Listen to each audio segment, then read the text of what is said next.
بسم الله الرحمن الرحيم الحمد لله نحمده ونستعينه ونستغفره ونعوذ بالله من شرور أنفسنا ومن سيئات أعمالنا من يهده الله فلا مضل له ومن يضلل فلا هادي له وأشهد أن لا إله إلا الله وحده لا شريك له وأشهد أن محمدا عبده ورسوله أما بعد فإن أحسن الكلام كلام الله وخير الهدى هدى محمد صلى الله عليه وسلم وإن شر الأمور محدثاتها وكل محدثة بدعة وكل بدعة ضلالة وكل ضلالة في النار.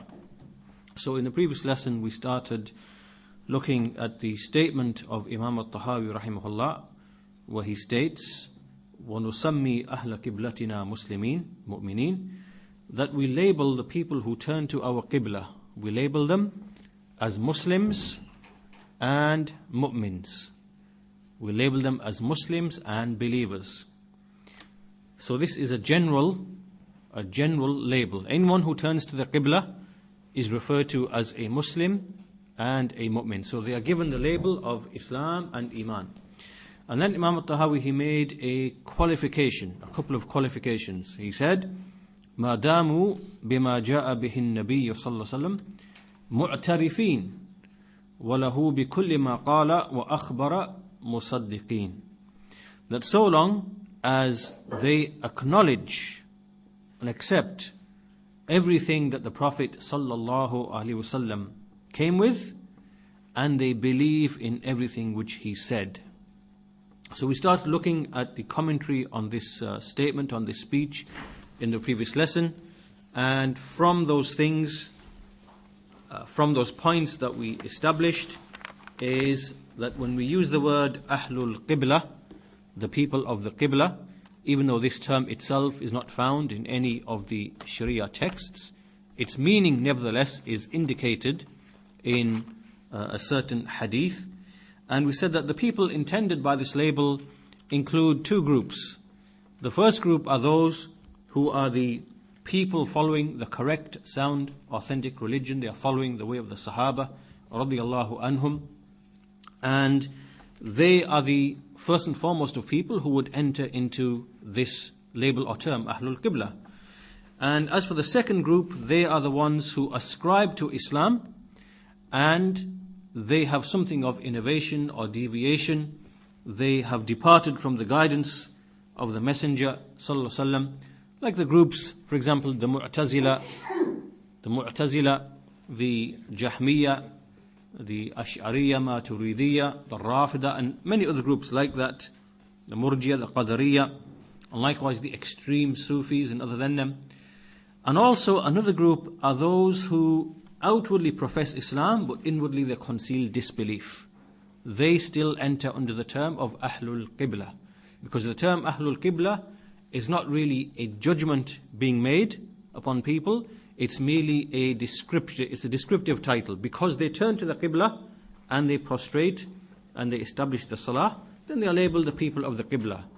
That does not mean that amongst them are those who could be a disbeliever, could be a hypocrite.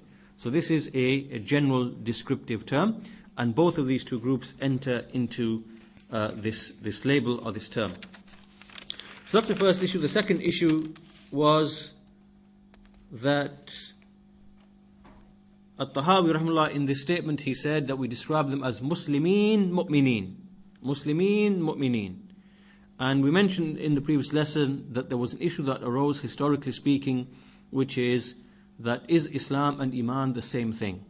When we use the label of Islam and we use the label of Iman, are they representing the same reality?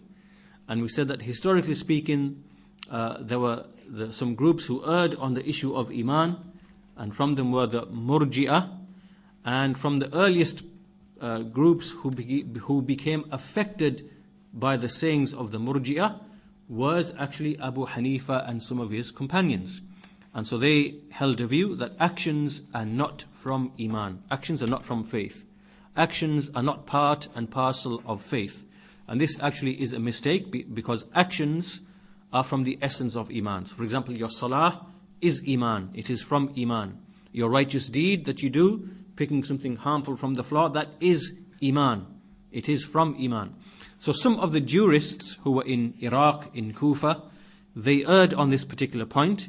And because Imam al-Tahawi is representing their creed, because he followed the Hanafi way, then in his creed there are certain statements that we come across which he makes, which indicate to us that he holds a position in line with that position. And one of those statements is right here, where he says that the people who turn to the Qibla, we say about them that they are Muslims and Mu'mins. This is upon the basis that they hold Islam and Iman to be the same reality. And this is not the case, because when we look in the texts of the Quran and the Sunnah, we see that Allah distinguishes between what is Iman and between what is Islam. Islam is a term which represents the outward actions.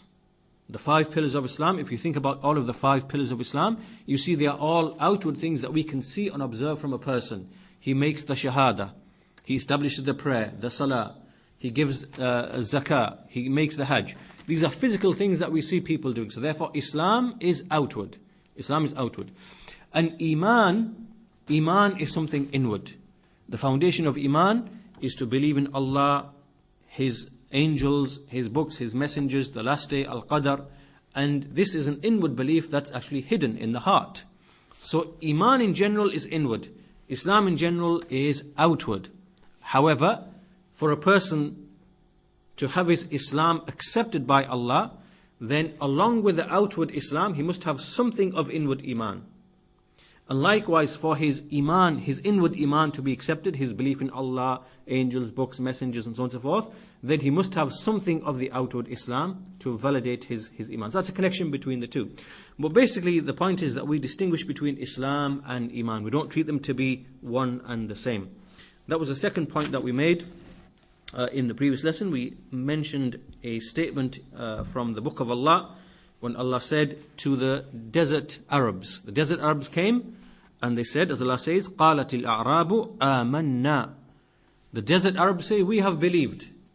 And then so Allah ordered the messenger of Allah to say to these desert Arabs, قُلْ لَمْ تُؤْمِنُوا وَلَكِنْ قُولُوا أَسْلَمْنَا.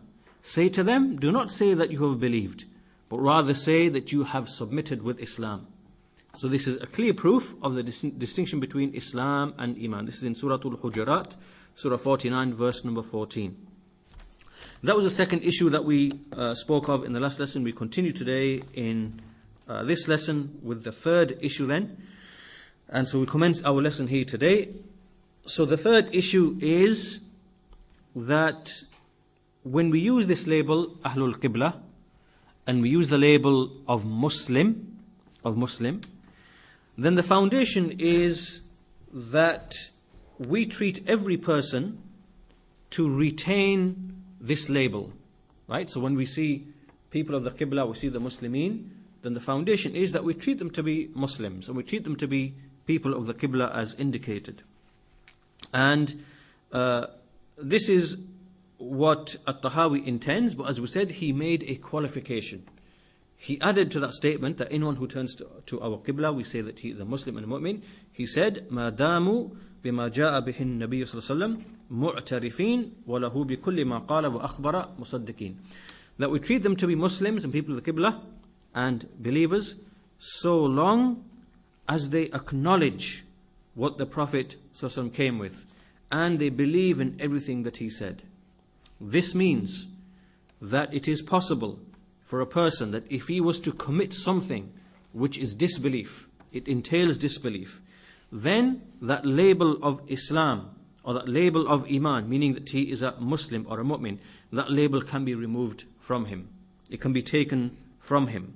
And even if he remains turning to the Qibla, even if he establishes the prayer and he does the actions of what a Muslim does, and even if he has on his forehead the signs of prostration, the apparent signs of piety and righteousness, then despite all of that, if he brings something which invalidates the deen of Islam, then the label of Islam and Iman is removed from him. So, as long as obviously this is ruled against him with absolute certainty, and it's ruled by way of a scholar and a judge, then in that case he no longer retains the ruling or the judgment of being a Muslim or a mu'min, even if he turns to the Kaaba. So now this brings us to look at a number of issues. The first of those issues is that Al-Tahawi, rahimahullah, he mentioned here, so long as they acknowledge, he used the word mu'tarifin. Mu'tarifin. This word, i'tiraf, al-i'tiraf, al-i'tiraf, this means to acknowledge and to accept, to admit, to accept. And there is another word, which is the word iqrar. Iqrar, meaning to basically to accept and to corroborate and to accept. So now we are going to start speaking about some of the issues that would expel a person from Islam. And these issues are really issues of belief. They're issues to do with the heart. Right? So we're going to focus at Tahawi here. He's raised issues that deal with the issues of the heart.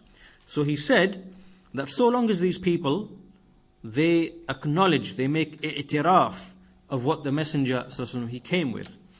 So at this point, we make a distinction between someone who rejects and denies what the Messenger came with, and someone who falls into a faulty interpretation. Right? There are two words that you need to write down, which conflict with al-i'tiraf. Remember, al-i'tiraf is acknowledgement. Right? That we acknowledge everything that the Messenger came with. Whatever he came with, he told us about, for example, the affairs of the unseen, about Allah, about his names, about his attributes, about paradise, hellfire. All these things we make i'tiraf. We acknowledge that which the Messenger came and brought. Now, what would conflict and contradict al-i'tiraf, this acknowledgement? Well, there are two issues that we can discuss here. The first of them is al-jahd. Al-jahd. Al-jahd means rejection, denial. And a second thing is ta'wil. Ta'wil refers to a interpretation, a faulty interpretation. So let's elaborate upon each of these two issues. The first issue, al-jahd. Al-jahd is when we have something firmly established. There's something firmly established with a clear-cut, definitive evidence. Like, for example, let's say the Messenger, he said, Uthmanu fil jannati. Uthmanu fil jannah. Uthman is in paradise. Radiyallahu anhu. We know that this is established by a clear-cut, definitive evidence which no one can really deny. Now, if someone came along and he denied this information, he did not acknowledge this information. So he said, for example, he came along and he said that I don't judge that Uthman is in paradise, and I deny that Uthman is in paradise, and I don't know that he's from the people of paradise, or from the people of hellfire for that matter. So here, he has made a clear rejection of the khabar, of the information. There's nothing in this statement that when the Messenger says Uthmanu fil Jannah, where we can say there's something subject to interpretation here. There's absolutely nothing. It's crystal plain, clear cut, black and white. Uthman is in Jannah. So if someone came along and denied the likes of this type of information, then this is jahad. This is outright rejection, and this person he would become a disbeliever by way of that. He would become a disbeliever by way of that. Okay, now we might have many other examples where there is a text, for example, and it could be possible that even though this text is firmly established in its meaning, it could be possible for it to be interpreted in light of other factors.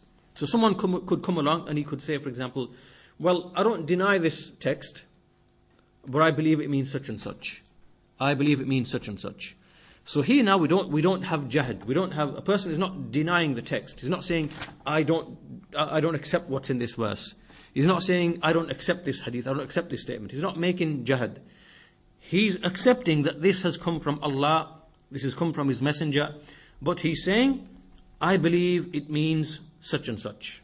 I believe the meaning is such and such. Right? This now is ta'wil. This is interpretation. Now, in this situation, we don't declare such an individual to be a disbeliever because of his faulty interpretation. And for this reason, you see that historically speaking, the scholars of Islam, they made a distinction between those people who made clear-cut denials of Allah's attributes. For example, the sects of the Jahmiyyah and the Mu'tazila, they came and they made clear-cut denial. They said, Allah does not have knowledge. Allah does not have hearing. Allah is not above His throne. Allah does not speak. Right? They made clear-cut denials which clash with what is explicit in the Quran.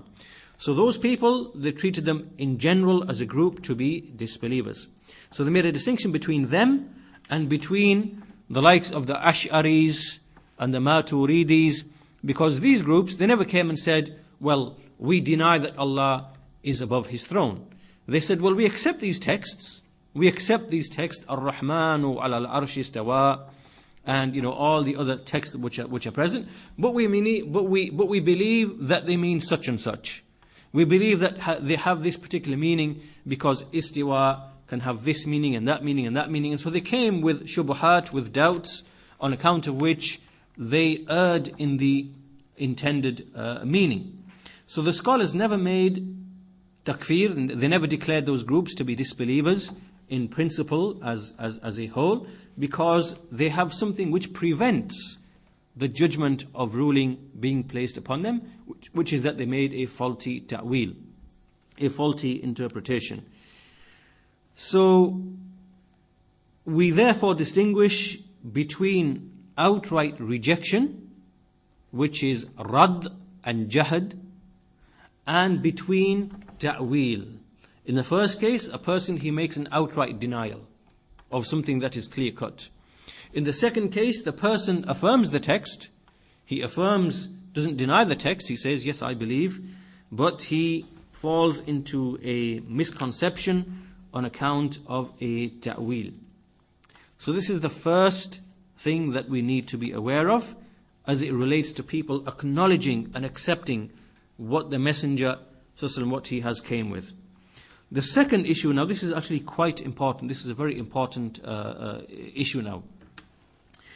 The second issue is that we have, we've spoken about one thing. We've spoken of i'tiraf and iqrar, which is acknowledge and accept, and jahad on the other, on the opposite of that. Yeah. Now we have another set of two, and this set of two is the issue of al-iltizam and al-imtina'. These two are very important, crucial words for you to understand.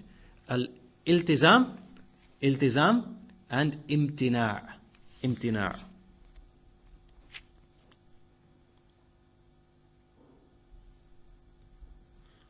So just to make it clear, the first one, if someone came along and says, I deny prayer is obligatory, I deny alcohol is haram, I deny that eating the flesh of pig is haram, I deny that, right? He's making jahad, he's making clear denial of that which is very clear and explicit in the Quran. So that is opposed to al-i'tiraf, which is acknowledgement. Here now there are two things, al-iltizam and al-imtina'. Okay, what we are dealing with here now is an extremely crucial topic, because there are many people which are present today, and on the basis of not understanding these two terms, they are led to declare other Muslims to be disbelievers, and they declare the Muslim rulers, some of them, to be disbelievers on account of a misconception regarding these two terms. Now let me explain to you the difference between these two terms by way of an example. An example. Let's say, I'm going to come to it. Al-iltizam, al-imtina'. Right? If you understand the concept first, because if I gave the translation, it still wouldn't really make sense. All right? So let's start with an example. So say, for example, I have 100 dinars. Right? I have in my hand now, I have 100 dinars, and I loan them to, I loan them to Shakil, for example. So here, he's 100 dinars. So some time passes now, and along comes the time for the debt to be repaid, and I say to Shakil, for example, that you owe me 100 dinars. So now, if he was to say, I don't owe you 100 dinars, I don't owe you nothing, this now is jahad, right? This is denial of a fact. This is jahad. We're not talking about jahad, right? Now, if he was to say to me, yes, I know that I owe you 100 dinars, but I am not going to give them to you. I'm not required to give them to you, right? So here now we have iqrar, we have i'tiraf. Did he acknowledge that he owes me 100 dinars? Yes, he did. He didn't deny them, right? He didn't deny it, yeah? But does he acknowledge and believe that he is obliged to return that 100 dinars to me? And no, right? So this is what we call al-iltizam al-imtina. If he said to me, yes, I am bound to give you back the 100 dinars, but at this moment I can't do it, right? This now is, he's made iltizam, right? Iltizam means to accept and acknowledge that an obligation is due upon you. This is iltizam. That I acknowledge and I accept, yes, that I am obliged to do this action or to fulfill this right. Okay. Now, if he said to me that, yes, you did give me 100 dinars, I don't deny that, I acknowledge that, but I'm not required to give that back to you. This now is al-imtina'. Al-imtina'. Al-imtina' means, well, iltizam means to bind and to adhere to something. That's the translation. And al-imtina' means to withhold from something. Well, these are the translation of these two terms. Al-imtina' means to prevent oneself from something, to withhold from something. And what it really means is to claim that one is not obliged, one is not obligated, one does not come under an obligation, right? This is imtina'. This is imtina'. Now, if a person made iltizam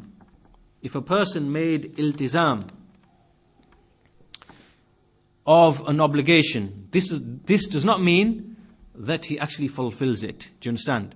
Now, for example, if I make iltizam of az-zakah, for example, it means that I accept that I am obliged to give the zakah, even though I may not actually give the zakah. Do you understand? Iltizam is speaking about that one considers oneself to fall under the obligation. You get that point, right? When we say someone has made iltizam of az-zakah, the actual underlying meaning is that he accepts he's obliged to give the zakah, right? Even though he might be sinful in not giving the zakah. Do you understand? A person might not actually give the zakah, right? But when he accepts, yes, I know that I have to give the zakah, he is multazim in that regard. And that's why Shaykh al-Islam Ibn Taymiyyah rahimahullah, he actually used the same terminology when it came to the prayer. When he discussed the issue of the prayer, he said there might be a person who is making iltizam of the prayer, right? But he does not perform it. Do you understand? So iltizam means to accept one is under the obligation, right? So we're making a distinction between iltizam and the actual fulfillment of the act, right? These are crucial issues to distinguish between, because by understanding these issues, we understand a lot of the rhetoric and the misconceptions and the doubts and the arguments of the people of takfir, because they use these issues to confuse the people. Now, on the other hand, if a person was to make imtina', right? He says, he makes imtina', he says, I'm not obliged to come under the obligation of withholding from alcohol. I don't come under that obligation. But he still withholds from alcohol. Right? That person is a disbeliever. Right? Even if he acts upon the actual thing. Just like, for example, someone might actually pray, or he might fast. He's fulfilling the action, but he believes inwardly, I'm not actually obliged to pray or fast, but I'm just doing it. Right? So he's making imtina. He's now making imtina, meaning he's holding that he is not coming under the obligation, even though he's actually performing the obligation. This person now is a disbeliever. Right? Because this conflicts and contradicts. The key thing is that this thing that we're speaking of now is different to jahad. Jahad is one type, and al-imtina is another type. In jahad, he is denying the very obligation itself, right, as a principle. In imtina, he's saying, look, I know the obligation has come in the text, I'm not denying the obligation, it's there. It's there in the Quran, it's there in the Sunnah, but I'm not obliged to follow it. Right? I don't come under this obligation, it doesn't apply to me. Right? So, here then, as we said, the crucial thing to understand is when we speak of al-iltizam, it means a person considers himself to come under the obligation, even though he might be sinful in not fulfilling the actual obligation. That's why we see, for example, that the Muslims who are sinful people who fall into gambling, drinking, and all the other major sins, we know that they acknowledge and they believe and accept that they are sinful and that they have to, abide by these obligations and keep away from these prohibitions, yet they fall into these sins. Right? So this does not take them outside the fold of Islam, because they haven't made any jahad and they make iltizam, but they disobey and they don't fulfill the actual obligation. And conversely, on the other hand, a person might make al-imtina'. He will deny that he is obliged. He comes under the obligation, even though he might be fulfilling the actual thing itself. This person is a disbeliever. Why? Because this conflicts with basically what is required from a person of acknowledging what the messenger came with and acknowledging that he is being addressed by these obligations and by these prohibitions. Because he's denying that these are not applicable to him, even though he accepts that they have come in the book and the sunnah. So, there are some examples that we can give. The first of them is mentioned in the hadith of Abu Burda bin Niyar, who said that the Prophet ﷺ, he sent him to a man who had married the woman of his father. He had married the wife of his father. Right? Okay. And so the messenger sent this companion to go and to establish the had upon this individual and to take his wealth. In other words, he became an apostate by way of this action. But why did he become an apostate? Because he did the act. What was the reason? The reason was because that in the Quran, Allah subhanahu wa ta'ala, He says in the Quran, وَلَا تَنْكِهُ مَا نَقَحَ آبَاؤُكُم مِّنَ النِّسَاءِ إِلَّا مَا قَدْ سَلَفَ.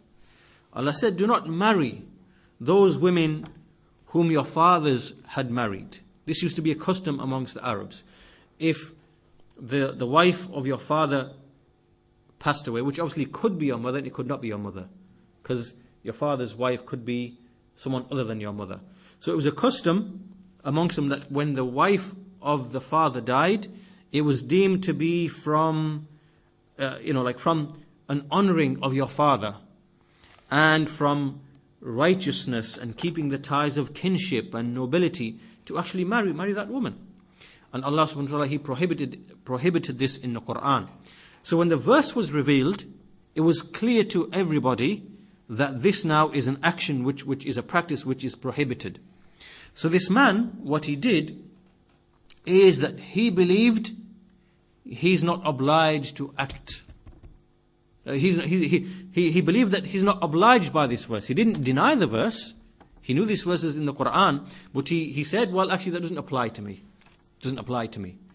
This now is imtina. And for that reason, the Messenger ﷺ, he ordered to have the had applied upon him and his wealth taken and taken as booty.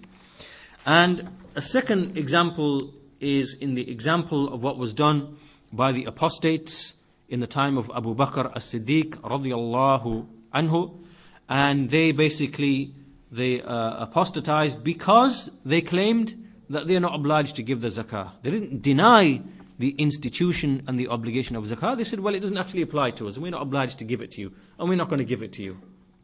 And for that reason, Abu Bakr fought against them and he subdued them. Okay, so what do we have? Basically, we have on the one hand al-iqrar and al-i'tiraf.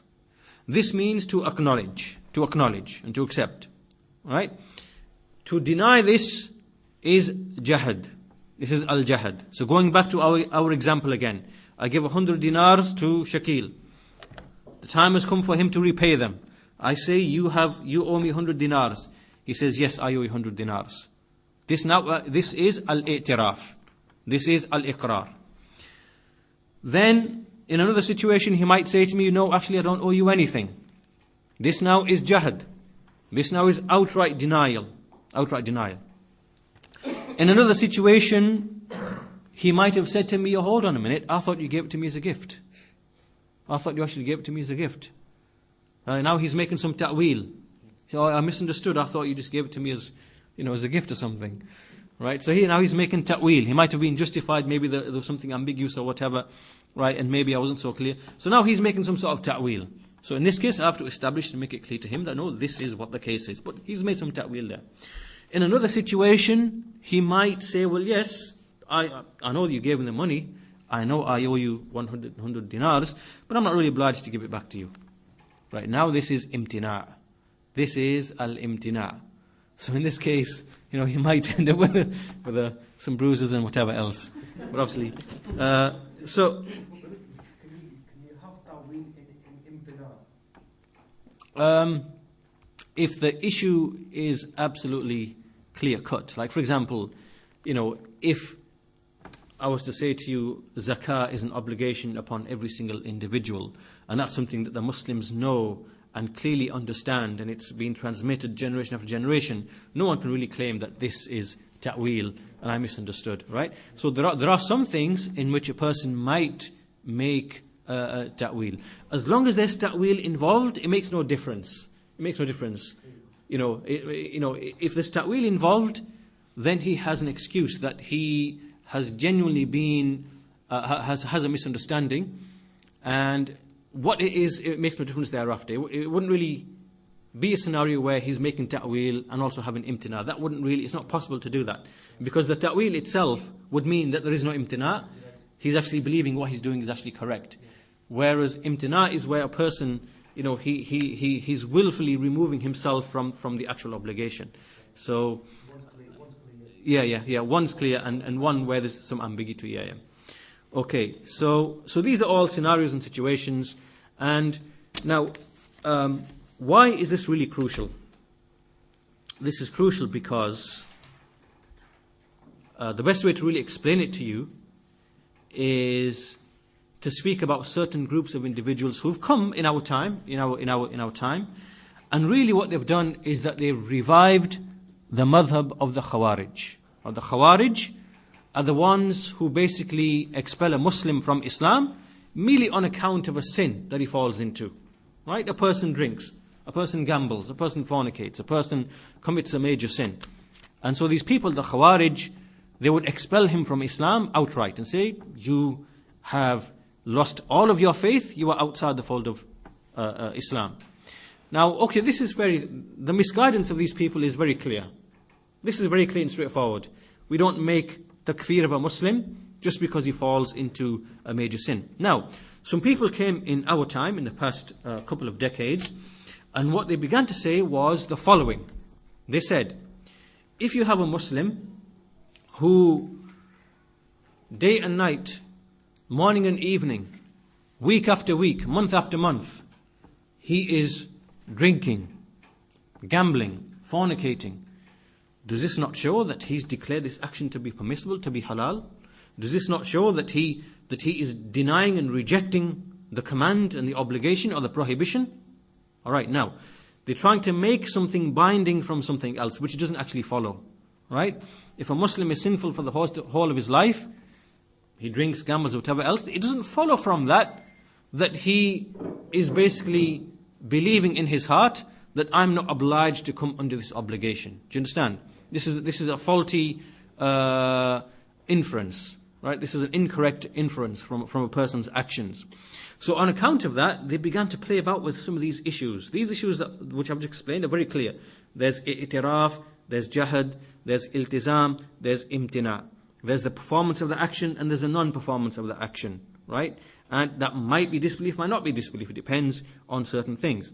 These are all very clear as far as we understand in the language of the Quran, in the language of the Sunnah, in the language of the scholars. So these people came along and they start looking at many of these sinful people, sinful Muslims in the West and other places who've become habitual sinners, and they're open sinners, they commit sin openly, right? And they've taken this to be a sign to be, oh, this person, he must believe that he's not under any obligation, right? In other words, they're accusing the individual of al-imtina, right? Just because he's not fulfilling the obligation, right? Remember we said before that if you're not fulfilling the obligation, it does not mean that you are not making iltizam. You can be making iltizam, but you are just falling short in the implementation, right? And likewise, they say about some of the Muslim rulers. We see the Muslim rulers, they don't do this, and they don't do that, and they don't do this, and they don't do that. It means that they must believe that they are not obliged to do these things or to do these obligations, right? So again, they're extrapolating and inferring, right, that these rulers must therefore have imtina, they are withholding, right? that they believe that they're obliged. So the point being here is that not being clear about these specific issues will lead a person to fall into the traps of the innovations of the Khawarij and to start making oppressive rulings upon people, upon groups, upon rulers and other than them. And that's what we see. Practically many people have actually fallen into that. You see groups like the Ikhwanul Muslimin, the Muslim Brotherhood, and groups like Hizb ut-Tahrir and Muhajirun and all these other funny names these people go with. They all have doubts which are like this, which they don't understand. And they go back and they try to quote from certain scholars like Shaykh al-Islam, Ibn Taymiyyah and other than them, when Ibn Taymiyyah is speaking about one thing and they totally misunderstand on a different planet and they think he's speaking about something else, right? Because they don't understand the distinction between all these different issues: i'tiraf, jahad, imtina, iltizam, istihlal, all these are all different things which have their own unique understandings. So from all of this, we are discussing the statement of At-Tahawi then. So let's go back, let's wrap it all together. We said that At-Tahawi said, we consider the people of the Qibla, we label them Muslims and Mu'mins, so long as they acknowledge what the Messenger came with, and so long as they believe in whatever he said. Right? So here the issue is to do with issues of belief, issues of the heart, issues of the heart. And so there are some things that take a person outside the fold of Islam which are connected to issues of the heart, like jahad, or like imtina. But there are other issues as well that are to do with matters of speech. And there are other matters that are to do with matters of action. They can also take you outside the fold of Islam. So this leads us to the fourth and final point regarding this statement of Imam At-Tahawi rahimahullah. And this fourth and final point is that the belief of Ahlul Sunnati wal Jama'ah regarding Iman and what invalidates Iman. It is, there are a number of basic principles that we follow. And those basic principles are that when we see any person is upon Islam, he is described with Islam, we see the apparent signs of Islam from him, we see him praying, fasting and whatever else, then we treat him to be a Muslim, and we cannot expel him from Islam until he brings something which is very, very clear and apparent that it is disbelief. Right? It is very clearly apparent disbelief, and it has to be so clear that it has to be as clear as the very thing that brought him into Islam. Right? So the clarity with which he entered into Islam, then when we expel someone from Islam, then we must also have that type of clarity. Right? So a person comes into Islam by making the Shahada. Ashhadu an la ilaha illallah wa ashhadu anna Muhammadur Rasulullah. Right? This is something that's very clear, apparent, very open and known. It's brought him into Islam. And likewise, when we expel someone from Islam, then a like type of clarity is required. Okay. And likewise, a person can actually leave Islam, as we said, and his leaving of Islam can be by way of a matter of belief that he holds, that clashes with the Islamic belief, and it might be by way of a statement he makes, and it might be by way of an action he performs. And when he falls into any of these affairs which necessitate disbelief, then a third point is that we do not expel him from Islam except after establishing the proof. Iqamatul hujjah. We establish the proof upon an individual that he knows that he has opposed the deen of the messengers. And when this is brought to him, and he's educated about that, and then he persists upon that, then he is expelled. Then the ruling is passed upon him. And so this is the way of the people of the Sunnah and Jama'ah. Whoever's Islam is established with certainty, it cannot be removed from him by way of doubt. Whoever's Islam is established with certainty, it cannot be removed from him by way of something doubtful. So long as he does not bring anything of any speech or belief or action whose disbelief is very apparent and very clear, then we cannot remove the certainty of his faith except with something else which has certainty as well. Right? In other words, in takfir, in expelling people from Islam, we have to have certainty, yaqeen. The rulings are built upon certainty. So these are just some of the principles that are connected with this topic, and this ends our discussion of this particular sentence regarding what At-Tahaawiyyah says. And so we move on to the next lesson, the statement of Imam At-Tahaawiyyah rahimahullah, وَلَا نَخُوضُ فِي اللَّهِ وَلَا نَخُوضُ فِي اللَّهِ وَلَا نُمَارِي فِي دِينِ اللَّهِ. That we do not dispute concerning Allah, nor do we dispute or conjecture regarding the deen of Allah. So this, inshallah ta'ala, we will leave for the next lesson, which will be inshallah in 3 weeks' time. And with that we conclude today's topic. If anyone has any questions on anything that's been said, we have a few minutes. Otherwise we will close the session there, inshallah.